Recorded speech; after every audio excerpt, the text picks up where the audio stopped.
خداوند کے زندہ اور پاک کلام میں سے نہمیہ کی کتاب، اس کا 3 باب۔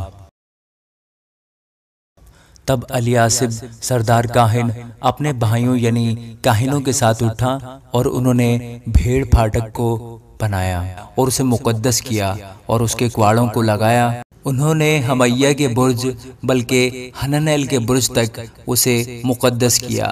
اس سے آگے یریحو کے لوگوں نے بنایا اور ان سے آگے زکور بن عمری نے بنایا، اور مچھلی پھاٹک کو بنی حسنا نے بنایا۔ انہوں نے اس کی کڑیاں رکھیں اور اس کے کواڑے اور چٹکنیاں اور اڑبنگے لگائے، اور ان سے آگے مریموت بن اوریا بن حکوس نے مرمت کی، اور ان سے آگے مسلام بن برکیہ بن مشیزبیل نے مرمت کی، اور ان سے آگے صدوق بن بعنا نے مرمت کی، اور ان سے آگے تکوئیوں نے مرمت کی، پر ان کے امیروں نے اپنے مالک کے کام کے لیے گردن نہ جھکائی، اور پرانے پھاٹک کی یہوید بن فاسخ اور مسلام بن بسودیہ نے مرمت کی۔ انہوں نے اس کی کڑیاں رکھیں اور اس کے کواڑے اور چٹکنیاں اور اڑبنگے لگائے، اور ان سے آگے ملتیہ جبعونی اور یدون اور مرنوتی اور جبعون اور مصفاح کے لوگوں نے جو دریا پار کے حاکم کی علمداری میں تھے مرمت کی، اور ان سے آگے سناروں کی طرف سے عزیل بن حرحیہ نے، اور اس سے آگے اتاروں میں سے حنانیہ نے مرمت کی، اور انہوں نے یروشلم کو چوڑی دیوار تک محکم کیا، اور ان سے آگے رفایہ جو ہور کا بیٹا اور یروشلم کے آدھے حلقہ کا سردار تھا مرمت کی، اور اس سے آگے یدایہ بن حرومف نے اپنے ہی گھر کے سامنے تک کی مرمت کی، اور اس سے آگے حتوش بن حسبنیہ نے مرمت کی۔ ملکیہ بن حارم اور حسوب بن پخت مواب نے دوسرے حصے کی اور تنوروں کے برج کی مرمت کی، اور اس سے آگے سلوم بن حلوہیش نے جو یروشلم کے آدھے حلقہ کا سردار تھا اور اس کی بیٹیوں نے مرمت کی، اور وادی کے پھاٹک کی مرمت ہنون زنواہ کے باشندوں نے کی۔ انہوں نے اسے بنایا اور اس کے کواڑے اور چٹکنیاں اور اڑبنگے لگائے، اور کوڑے کے پھاٹک تک 1000 ہاتھ دیوار تیار کی، اور کوڑے کے پھاٹک کی مرمت ملکیہ بن ریکاب نے کی جو بیت حکرم کے حلقہ کا سردار تھا۔ اس نے اسے بنایا اور اس کے کواڑے اور چٹکنیاں اور اڑبنگے لگائے، اور چشمہ پھاٹک کو سلوم بن کلہوزہ نے جو مصفاح کے حلقہ کا سردار تھا مرمت کیا۔ اس نے اسے بنایا اور اس کو پاٹا اور اس کے کواڑے اور چٹکنیاں اور اس کے اڑبنگے لگائے، اور بادشاہی باغ کے پاس شلوہ کے حوض کی دیوار کو اس سیڑھی تک جو داؤد کے شہر سے نیچے آتی ہے بنایا۔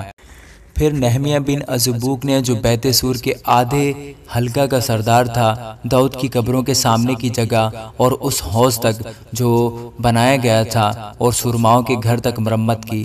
پھر لاویوں میں سے رہوم بن بانی نے مرمت کی۔ اس سے آگے حسبیہ نے جو کیلاہ کے آدھے حلقہ کا سردار تھا اپنے حلقہ کی طرف سے مرمت کی۔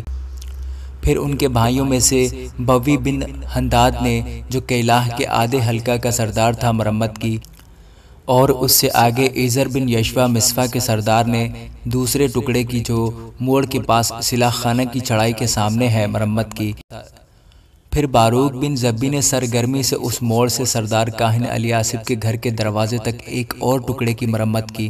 پھر مریموت بن اوریہ بن حکوس نے ایک ٹکڑے کی الیاسب کے گھر کے دروازے سے الیاسب کے گھر کے آخر تک مرمت کی۔ پھر نشیب کے رہنے والوں کے کاہنوں نے مرمت کی۔ پھر بنمین اور حسوب نے اپنے گھر کے سامنے تک مرمت کی۔ پھر عزریاہ بن ماسیہ بن انانیہ نے اپنے گھر کے برابر تک مرمت کی۔ پھر بنوی بن انداد نے عزریاہ کے گھر سے دیوار کے موڑ اور کونے تک ایک اور ٹکڑے کی مرمت کی۔ فلال بن اوزی نے موڑ کے سامنے کے حصہ کی اور اس برج کی جو قید خانہ کے صحن کے پاس کے شاہی محل سے باہر نکلا ہوا ہے مرمت کی۔ پھر فدایہ بن پرعوس نے مرمت کی، اور نتنیم مشرق کی طرف اوفل میں پانی پھاٹک کے سامنے اور اس برج تک بسے ہوئے تھے جو باہر نکلا ہوا ہے۔ پھر تکوئیوں نے اس بڑے برج کے سامنے جو باہر نکلا ہوا ہے اور اوفل کے دیوار تک ایک اور ٹکڑے کی مرمت کی۔ گھوڑا پھاٹک کے اوپر کاہنوں نے اپنے اپنے گھر کے سامنے مرمت کی۔ ان کے پیچھے صدوق بن امیر نے اپنے گھر کے سامنے مرمت کی، اور پھر مشرقی پھاٹک کے دربان سمایہ بن سکنیہ نے مرمت کی۔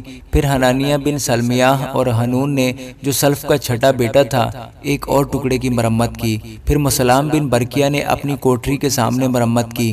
پھر سوناروں میں سے ایک شخص ملکیہ نے نتنیم اور سوداگروں کے گھر تک ہمفکات کے پھاٹک کے سامنے اور کونے کی چڑھائی تک مرمت کی، اور اس کونے کی چڑھائی اور بھیڑ پھاٹک کے بیچ سوناروں اور سوداگروں نے مرمت کی۔